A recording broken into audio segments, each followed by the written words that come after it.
morning. Kakatapos ko lang mag-workout. Naligo na din ako. Ayun, nakakalungkot kasi ubos na yung aking strawberry shake na bench. Yung, body splash. Yan na cologne. Lagi ko pa naman ginagamit tuwing after maligo. Yung mga dito lang nalalabas. Ganon. Na-inspire kasi ako nun kay Mod na lagi siyang nagpe-perfume. And ako, magpe-perfume lang ako pag aalis. Yun, lagi na din ako nagpe-perfume pag kahit nandito lang sa bahay, basta may amoy ako. Nakakatuwa nga kasi matagal akong makaubos ng ganito, ng mga pabango. But yeah, madami pa yata akong uubusin. And nagustuhan kahapon kasi ni Mod yung aking chicken fillet, kaya nagluto ulit ako ng chicken fillet kasi request niya. And yeah. Ay! Kung nakikurious kayo kung ano yung sinusundan ko sa pag-workout. Kasi diba napofrustrate ako kahapon. Nag-bike ako ngayon. Gusto ko talaga mag-workout. I tried Insanity pero na-bored ako. Kasi ang sakit. Parang 5 minutes pala ako. Ang sakit-sakit na ng katawan ko. Although, effective yun. Pero hindi kaya eh. Hindi na ako makagalaw. Tapos, trinay ko na lang yun sa yung dati kong sinusundan. Yung Blodgelates or Blodgelates. Yun yung aking sinusundan. If hindi nyo siya kilala, I will link it down below para makasunod din kayo sa kanya. Kasi sobrang ganda nun. At saka meron siyang calendar na sinusundan. Actually, meron ako siya nakasubscribe ako sa kanya. Pero hindi ko pa napiprint kasi hindi ko naman ano ba yan? Hindi pa ako nakakasunod dun sa kanyang calendar. Although matagal na ako nakasubscribe. Ito na yung aking makeup look. Bumaba na din ako kasi antayin ko naman si Mon. Kasi nag-gym siya. May dumating na naman from, kanino ba galing? I think this one from sample room niya. Yeah.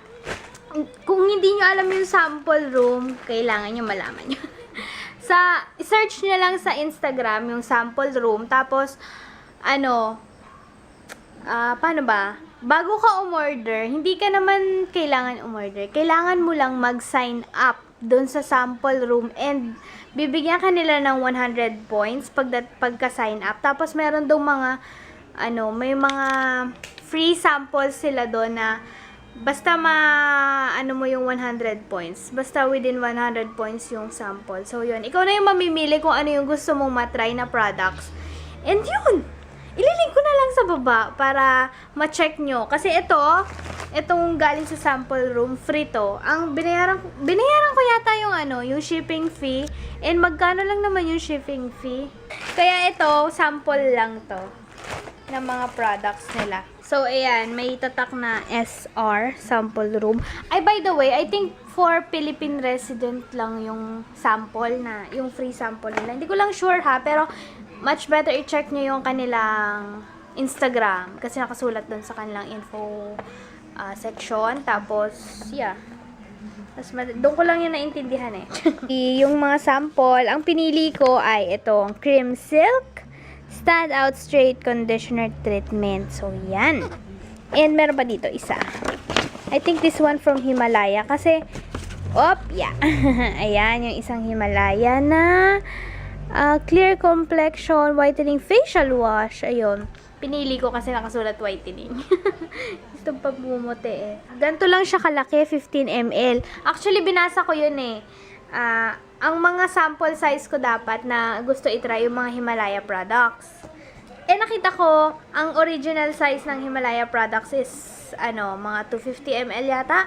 Tapos, 100 plus ml. Eh, nakita ko, ang sample size lang is 15 ml. Eh, dito na ako sa, dito na ako sa Cream Silk. Isang sample size na lang yung pinili ko from Himalaya. Tapos, dito na lang ako sa Cream Silk. Kasi yung Cream Silk, alam ml ba to?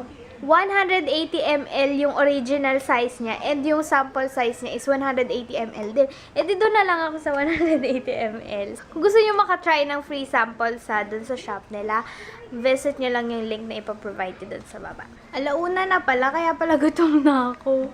Nakadating lang naman, naantay ko lang siyang matapos maligo at kakain na kami. I'm watching Cinemoto ng Showtime. Alam niyo ba dati, GMA ako eh, and I still enjoy watching It Bulaga. Pero, ewan ko, ba't ako lagi? Pero nito, nasa Showtime ako. Siguro Kasama ko na lagi si Mon. Showtime na lagi yung pinapanood. Kasi gusto niya din yung showtime eh. Kaya, tsaka nakaka-enjoy din naman ang showtime. Ang katuwa sila panoorin. Nakaka-relate ka kasi parang medyo kaedad mo yung mga tao. Finally, makakakain na. Pakita ko sa inyo kung ano yung laman ng bag ko. Siyempre, itong cam ko. Yan, kayo. Dala-dala ko kayo. And next ay yung aking isang phone kasi baka tumawag si na mother. Money lang dito sa harap. Wait. Dito sa likod ng bag, ito. Aking sandata. Ang lipstick. Red lipstick from Wet n Wild. And ang aming susi. Napakasimple lang ng aking dala. And ito yung aking bag. Minsan nakakamiss magdala ng ganito. Yung tipong, yung importante lang talaga yung dala mo. Yung hindi ka na wala kang malaking bag na katabi. Ano yun? Yung dito ka lang naman pupunta ano? Wala ako natapos. So, yung dito ka lang pupunta sa tabi-tabi. Gano'n. Pagpapagupit mo na si Mon dyan. Oh, yun. Alam nyo ba, kahapon pa ako nagkikrave ng KFC. Kagabi. Pero, ang maganda doon, ang solusyon, kaya nag-stop ako ng cravings ko kasi,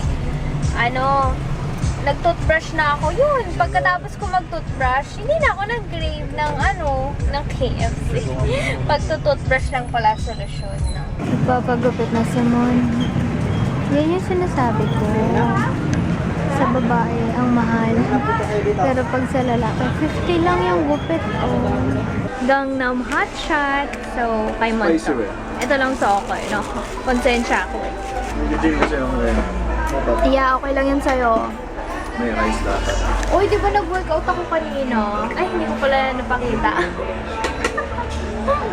Hindi ako magra-rice. Ito lang sa akin. So, yan, kain tayo. Sarap ng gangnam. Ang anghang ko. Kung mahilig kayo sa mga spicy, ito yung teriyaki. Hindi, masarap talaga. Pero teriyaki talaga yung lasa niya. And, yeah, ang juicy nung hot shot. Di ba ganyan din yung sauce ko? Yung nilalagay natin dun sa... Saan? Yung pang... Bili-bili natin. Oyster? Baka, oo. Hindi oyster yon. Yung teriyaki na Kikoman yata yun. Oyster na teriyaki. Na. Bigla ko lang nakita. Bagay ba sa akin yung maiksi ang buhok? Yung parang bob cut yung hair. Gusto ko matry yun, pero pag trinay ko yun, gusto ko, payat na ako. Yung tipong kita na yung jaw, ko. Ano yun, yung jaw, yun. Sabihin ko. So yun, kakatapos ko lang mag-edit na vlog. Actually, tinamad ako, kaya kanina lang ako natapos. Ba't maingay? Pinapanood kasi na Matt and Kaylee. So, kanina lang ako natapos sa pag-edit nung October Favorites. Kahit inano ko na yun eh. What do you call this? Ano sasabihin ko? Pinilaptop ko na yun noon pa, pero ngayon ko lang in-upload. Yun. Mo, tinutulungan ni Matt si Kaylee. Aba? Dinedma ako? Ba? Morning! Mag-vlog na ako habang fresh pa ako kasi mamaya haggard na naman ako eh. So yun, papunta kami doon. Hindi na alam ko saan. And ihahatid ako ng aking pinakamamahal. Maraming salamat. As always, ayaw niya ako magko-commute. Although minsan pinag-usapan na magko-commute na lang ako, pero may konsensya siya minsan na kakauwi lang namin and I think aalis kami ng 10 p.m. So, ngayon lang ako nag-open ng FB, ng YouTube. Ngayon lang din ako nag-upload. So, matutulog muna ako para mamayang 10 p.m. may energy kami. So, yeah. Sleeping time later. Tsaka kanina hindi ako nakapag-vlog kasi memory full na ako. Ano pa lang? 9. So, I think mga 9:30 na doon na kami. So, yeah. Paalis na din kami. And, sobrang thankful ako kay Mon kasi sasamahan niya ako dun sa pupuntahan ko. Ayun. I'm so blessed lang. Tapos, ayun. Yung mga napapanood pa sa TV, no? Minsan, nega talaga yun sa TV. Although, totoo naman yung minsan yung nasa TV. Pero, minsan ano ng takot ba. Kaya hindi mo magawa yung mga dapat mong gawin. Napanood ko lang kasi yung yung van na bigla na lang tumitigil tapos nangihila ng babae tapos namumulas siya. Ayun, napaka-bad lang. Pero, yeah. I thank God kasi andyan si Mon para samahan ako. Nagpresenta siya. By the way, meron ulit kaming Rob. Bumili si Papa. And meron pala dito, nakita ko yun eh. Meron ditong yung address nung Rob kung saan nabibili. Meron sa ito. Distributed by CF Wellness Philippines Incorporation, GF Ground floor, Meriton 1 Building, 1668 Quezon Ave, South Triangle, Quezon City, Philippines. Ayun, sa QC meron ganito. May nagbi-meet lang kay Papa na kasamahan niya, kaya meron kaming ganito lagi. Ayun, nagkita sila sa cash and carry. Pero meron ulit akong ganyan. Ay, by the way, nakikita niyo to, nakuha ko to sa Roxy. Ayan, nakasulat DC. Kita niyo ba? DC. Akala ko, ang ibig sabihin ng DC ay Dickies. Swear. Nung papunta kaming Tagaytay, naalala na ba yan yung vlog ko? Sabi ko sa kapatid ko, sabi ko sa kapatid ko, Joy, di ba ang DC Dickies? Sabi niya, ano ba ate? Hindi. Tapos, ayun, hindi ko naman nakalain na yung pala yung nakasulat. DeFi Convention. Yun ba yun? Hindi ko alam talaga. Akala ko talaga Dickies. Noon ko pa nakikita yung logo na yan and Dickies ang pagkakaalam ko. So, yun. DeFi Convention. Siguro yun. Akala ko naman yung DeFi Convention is convention. May convention. Alam yun? Parang convention center. Parang ganyan. Hindi pala. So, yeah. Tomorrow na lang ako magbablog. Baka may mas magawa ako tomorrow. So, yeah. Good night! Good morning, guys. Time check. 2 a.m. And kakain na kami. Hindi pa kami nakakausin. Di pa din kami nakakatulog. Kaya after this, natutulog na din kami. Kain mo na! KFC. Buti na 24 hours na KFC dito. So, yeah. Oo nga! Ayun, Turkish. Yung akin walang mayo. Sayang. Nagbe-blink na yung